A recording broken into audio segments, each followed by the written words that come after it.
So let's turn to Hour 8, text D, which is a rerun, so to speak, of Hour 1, text A, which had already been a rerun of Hour 0, 0 hour, text F. And this is a passage that gives you more and more and more meaning every time you come back to it. We now know so much more about the Kleos Aphthiton, the imperishable glory of Achilles, or let's now just boldly translate it, unwilting glory of Achilles. We know so much more about other ways of achieving immortalization after death, or at least other ways of picturing the achievement of immortalization after death. But here it is again, and it's Achilles, who really, in Scroll 9, doesn't yet know how it's all going to turn out. He's just telling everybody what his mother says will be the outcome of his life. And there seems to be a stark choice.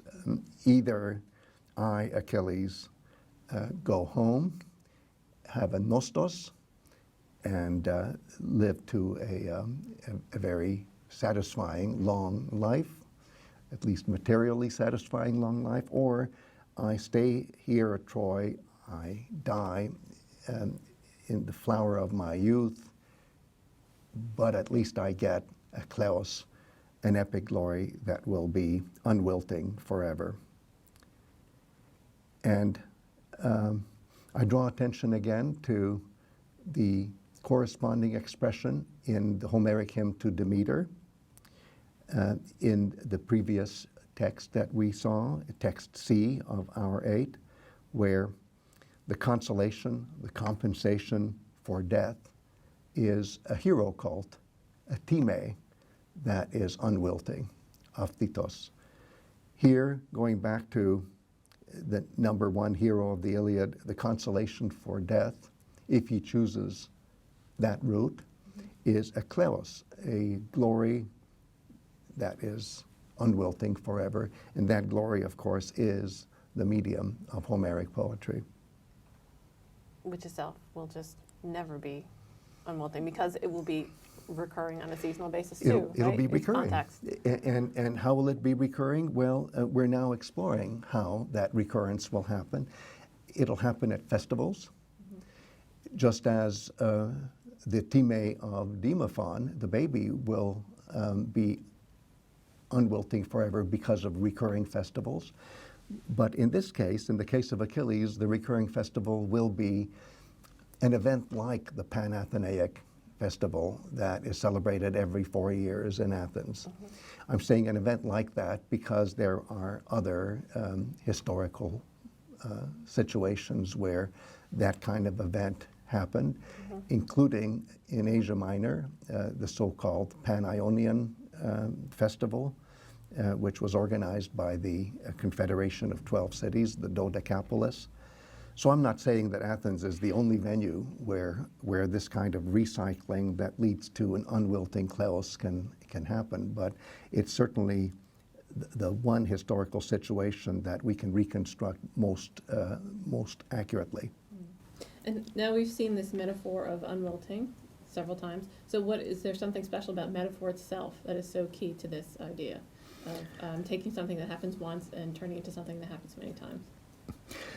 I think you're absolutely right that if we don't think of this as a metaphor, then we don't get it. Because after all, if I can go back to the situation of Demephon, if the hero cult is unwilting, that doesn't mean that, let's say, go from one year to the next.